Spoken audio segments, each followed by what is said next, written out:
damai sejahtera Allah yang melampaui segala akal. Kiranya itulah yang memelihara hati dan pikiran saudara-saudara dalam Kristus Yesus Tuhan kita. Amin. Jemaat Tuhan, khotbah untuk kita semua pada Minggu Palmawi atau Minggu Palma ini diambil dari Injil Markus pasal yang ke-11 ayat pertama sampai 11. Markus 11 ayat pertama sampai ke-11 demikianlah bunyinya. Kami akan bacakan, jemaat mengikuti dalam hatinya masing-masing. Ketika Yesus dan murid-muridnya telah dekat Yerusalem, dekat Betfage dan Betania yang terletak di Bukit Zaitun, Yesus menyuruh dua orang muridnya dengan pesan, "Pergilah ke kampung yang di depanmu itu. Pada waktu kamu masuk di situ, kamu akan segera menemukan seekor keledai muda tertambat yang belum pernah ditunggangi orang. Lepaskanlah keledai itu dan bawalah kemari. Dan jika ada orang yang mengatakan kepadamu, mengapa kamu lakukan itu, jawablah, Tuhan memerlukannya. Ia akan segera mengembalikannya ke sini." Mereka pun pergi dan menemukan seekor keledai muda tertambat di depan pintu di luar, di pinggir jalan, lalu melepaskannya. Dan beberapa orang yang ada di situ berkata kepada mereka, "Apa maksudmu? Maksudnya kamu melepaskan keledai itu?" Lalu mereka menjawab seperti yang sudah dikatakan Yesus. Maka orang-orang itu membiarkan mereka. Lalu mereka membawa keledai itu kepada Yesus dan mengalasinya dengan pakaian mereka. Kemudian Yesus naik ke atasnya. Banyak orang yang menghamparkan pakaiannya di jalan. Ada pula yang menyebarkan ranting-ranting hijau yang mereka ambil dari ladang. Orang-orang yang berjalan di depan dan mereka yang mengikuti dari belakang berseru, "Hosana, diberkatilah Dia yang datang dalam nama Tuhan.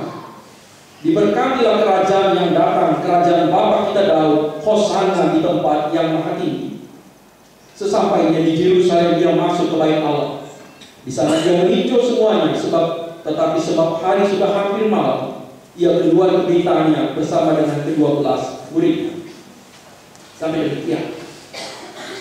Saudara-saudara jemaat Tuhan, hari Jumat nanti kita akan berhimpun mengingat wafatnya Tuhan Yesus di Golgota, menebus dan menyelamatkan kita dari kematian, dari dosa. Dan hari Minggu kita akan berkumpul kembali merayakan kebangkitannya sebagai pemenang yang mengalahkan kuasa dosa dan maut itu. Hari ini gereja-gereja menamakan sebagai Minggu Palma atau Minggu Palmawi, mengingat peristiwa pada hari Ahad, pada hari Minggu, ketika Yesus masuk ke Yerusalem dan disambut sebagai raja. Mungkin kalau kita baca sepintas, apa istimewanya naik keledai?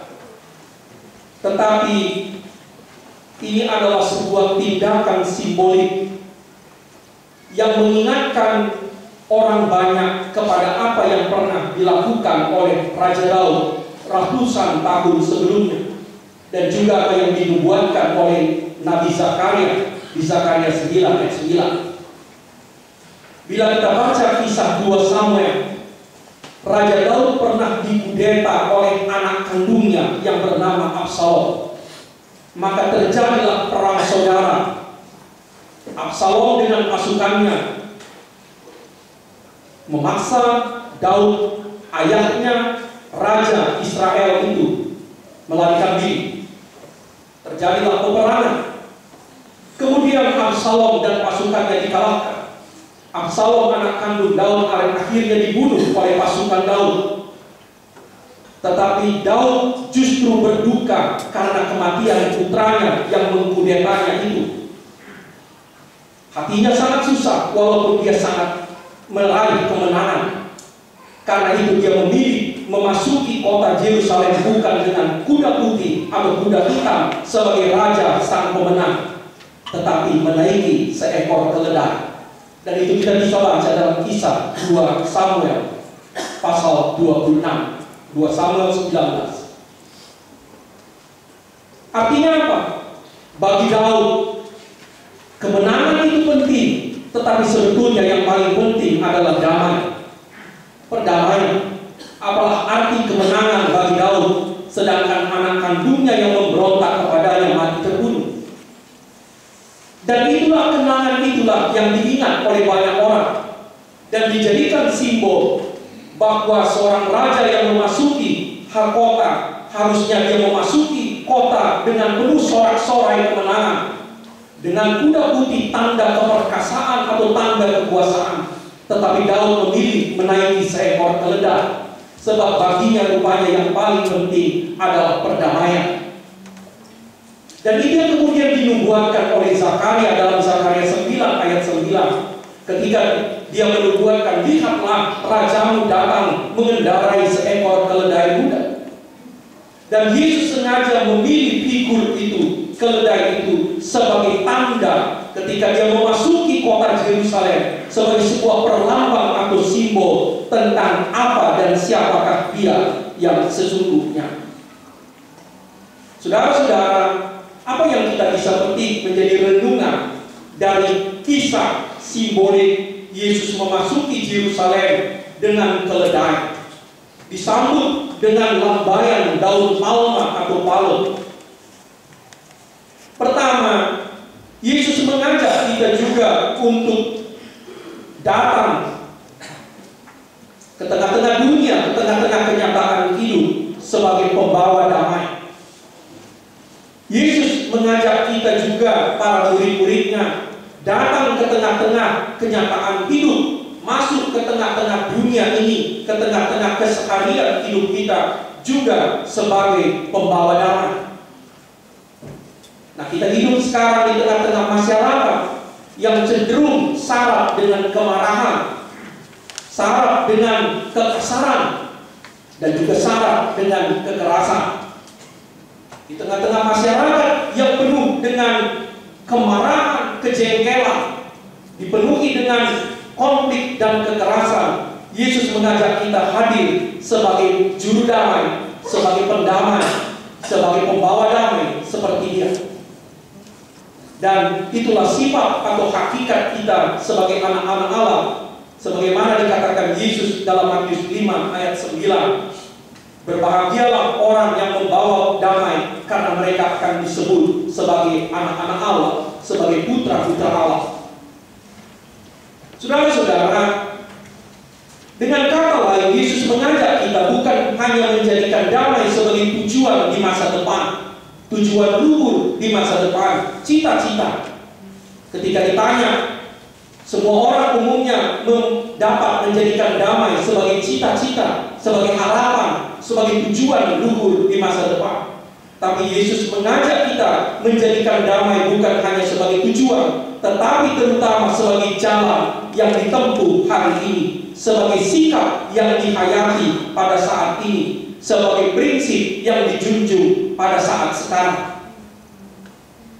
Ada pepatah Romawi yang terkenal yang mengatakan, barang siapa yang ingin menghendaki perdamaian, bersiap-siaplah untuk perang. Dengan kata lain, orang Romawi memang menghendaki perdamaian, tetapi menjadikan peperangan, angkatan perangnya, angkatan bersenjata yang kuat sebagai penopang dari perdamaian itu. Dan bukan itu yang dikehendaki Yesus. Damai harus diperjuangkan dengan damai. Kebenaran harus diperjuangkan dengan cara-cara tanpa kekerasan. Kebaikan harus diwujudkan dengan cara-cara yang baik. Kalau perlu, menurut Tuhan, dengan jalan pengorbanan seperti yang dilakukannya itu. Saudara-saudara, baru kemarin kita menyaksikan, kita dibombardir oleh media-media, bagaimana masyarakat kita telah kehilangan kesabarannya, memilih mewujudkan cita-citanya, kepentingannya, harapannya yang baik, tapi justru dengan kekerasan. Saya mengalami kesulitan ketika anak kita yang bungsu bertanya, Tujuannya supaya harga BBM tidak naik. Tapi kenapa harus merobohkan pagar? Sangat sulit menjawabnya. Kalau saya katakan mereka sudah kehilangan kesabaran, berarti dia mendapat legitimasi kalau suatu saat dia kehilangan kesabaran, maka dia boleh merubuhkan atau mendobrak pintu rumah kami. Kalau saya katakan tidak benar, itu sama artinya dengan mengatakan, oh rupanya anak-anak muda tidak perlu berjuang, cukuplah tenang-tenang. Sangat sulit memberikan jawabannya. Tetapi saudara-saudara, saya tidak dalam posisi untuk membela pihak yang menaikkan harga BBM atau justru yang menolak harga BBM naik. Itu di luar kompetensi kami sebagai rohaniawan, sebagai pendeta. Tetapi menurut saya, kita bisa mengambil beberapa prinsip yang bisa kita pergunakan dan kita terjemahkan dalam kehidupan kita sehari-hari, termasuk di tengah-tengah masyarakat.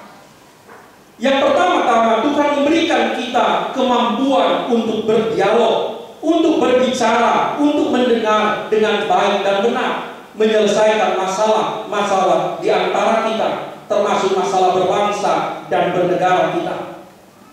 Tuhan tidak menganugerahkan kemampuan berdialog kepada para hewan, tetapi khusus kepada kita manusia, Dia anugerahkan kepada kita kemampuan untuk berbicara, untuk mendengar, untuk berkomunikasi. Karena itu, mari kita gunakan sebaik-baiknya, termasuk menyelesaikan masalah-masalah yang paling rumit dalam kehidupan kita. Nah, mungkin kita, setahu saya tidak ada anggota HKBP Serpong yang menjadi anggota parlemen di pusat. Nah, kalau begitu tentu yang pertama-tama kita harus pakai kemampuan berdialog, kemampuan berkomunikasi ini, menyelesaikan masalah-masalah kita yang ada di tengah kita, yang ada di dalam rumah tangga kita, yang ada dalam persekutuan kita, komunitas kita. Kita bisa menyelesaikannya dengan dialog. Tetapi justru itulah kemampuan itu yang semakin tergerus dari kehidupan kita. Orang semakin tidak sabar dan semakin tidak percaya bahwa masalah bisa diselesaikan dengan percakapan. Orang cenderung menganggap bahwa masalah, apalagi masalah yang berat, harus diselesaikan dengan otot, dengan kekerasan. Tetapi peristiwa kemarin menunjukkan bahwa tidak ada yang diuntungkan bangsa ini ketika kita menggunakan kekerasan sebagai jalan untuk memperjuangkan, termasuk memperjuangkan yang luhur dan yang baik sekalipun. Yang kedua, Tuhan memberi kita kemampuan untuk memilih cara-cara yang hendak kita tempuh. Bahkan Tuhan memberi kita kemampuan untuk memilih bentuk protes, bentuk kemarahan kita. Baiklah kita sadar bahwa Tuhan memberi kita kemampuan memilih kemarahan kita. Kita ambil contohnya untuk marah. Tuhan memberi kita kemampuan memilih di mana kita hendak marah tempatnya. Tuhan memberi kita kemampuan memilih waktu untuk marah. Kita bisa memilih waktunya, apakah ini waktu yang tepat atau bukan. Kita juga bisa memilih ukurannya, kadarnya. Kita bisa memilih berapa lama kita mau marah. 1 jam, 2 jam, 6 jam, 1 hari, atau seminggu, atau lebih. Kita bisa memilih kata-kata yang hendak kita pakai waktu kita marah. Dan kita juga bisa memilih cara kita untuk mengungkapkan kemarahan yang ada dalam hati kita. Nah, sebab itu, mari kita mengungkapkan bila satu saat kita harus marah, mari kita marah dengan cara yang baik dan yang benar. Tuhan juga memberi kita kemampuan memilih cara kita mengungkapkan perasaan kita, termasuk mengungkapkan mengunjuk rasa, berdemonstrasi. Kita bisa berdemo dengan cara merubuhkan pagar, bisa dengan membakar ban, memberi efek dramatis katanya. Kita juga bisa berdemo dengan berbaris rapi dan tertib. Kita bisa berdemo dengan bernyanyi atau berteriak.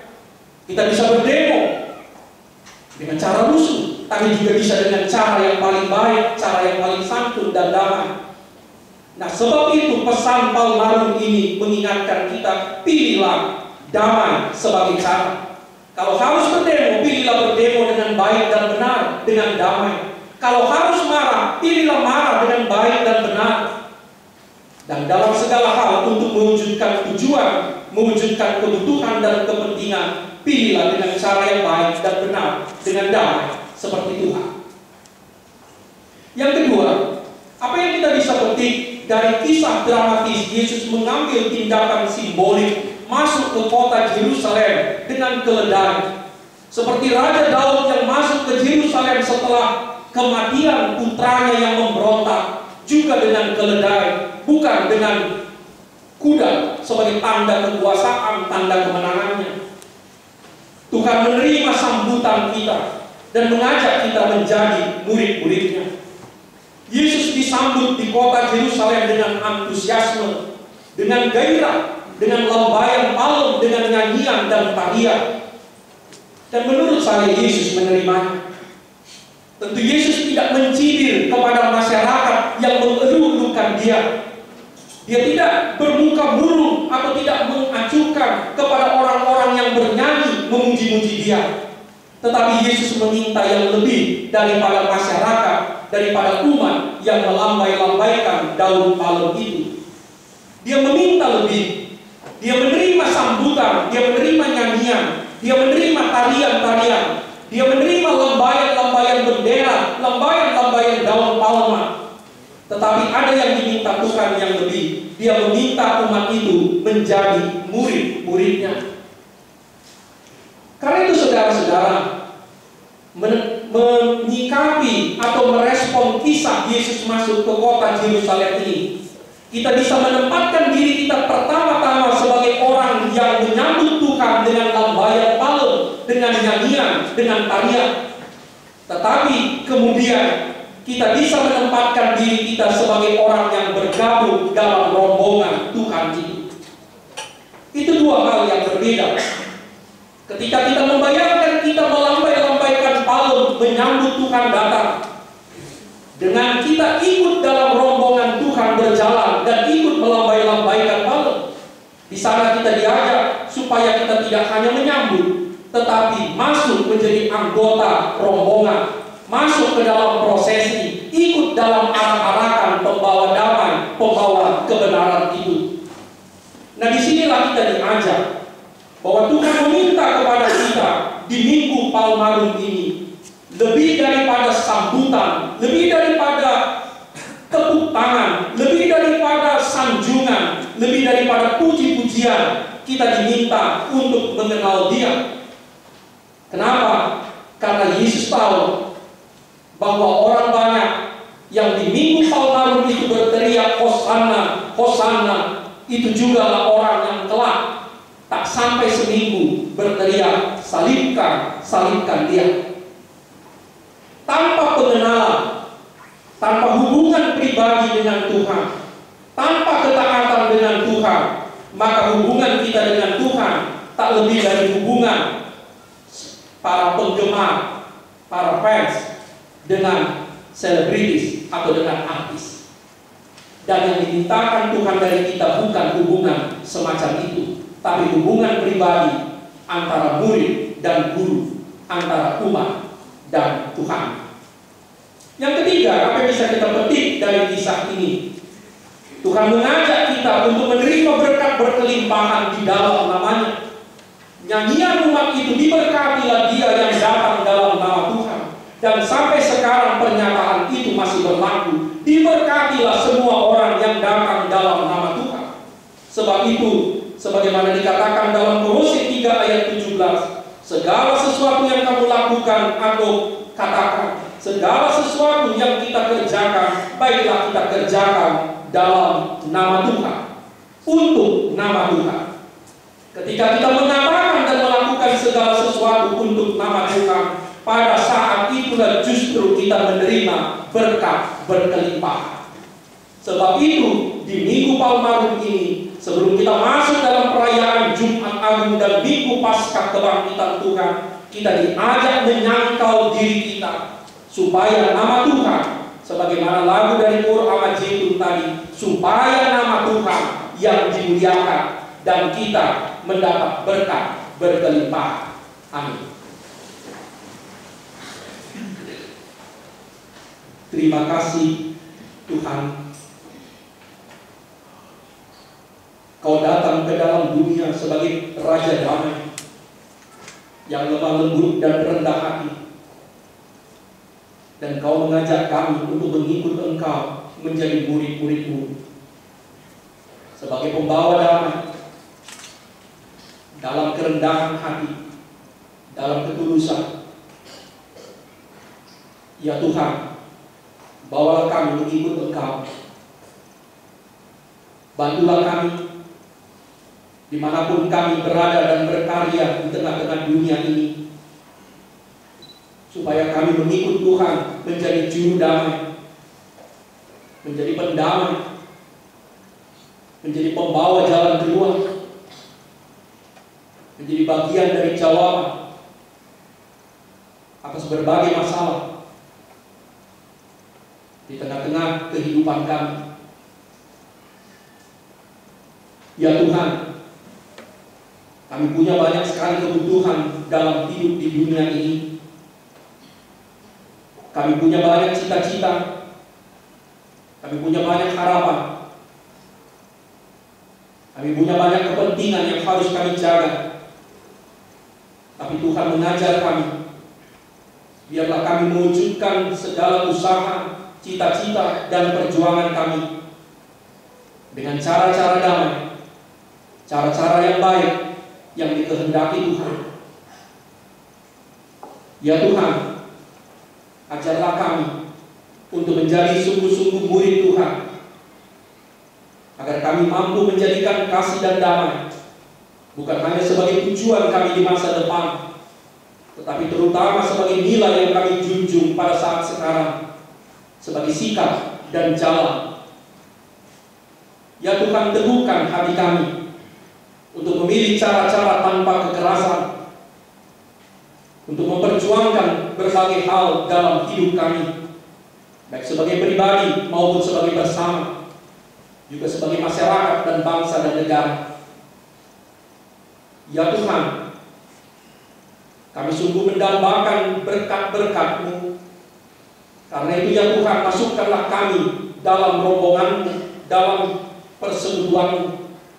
Biarlah kami selalu melakukan segalanya di dalam nama Tuhan, supaya kami juga Tuhan mendapat berkat di dalam nama-Mu itu. Persiapkan hati kami untuk mengenang kematian Tuhan menebus kami dari dosa dan maut. Bawalah kami Tuhan untuk menerima tubuh dan darah Tuhan, sumber keampunan dosa, kedamaian hati, dan kehidupan yang kekal bagi kami. Ya Tuhan, biarlah kami juga mendapat bagian dalam perayaan kebangkitan-Mu, supaya kami kembali juga bangkit Tuhan dalam hidup kami sehari-hari, kembali bersemangat, kembali kuat untuk meneruskan hidup kami bersama-sama dengan Tuhan. Terima kasih untuk semuanya Tuhan. Inilah doa kami demi nama Kristus. Amin.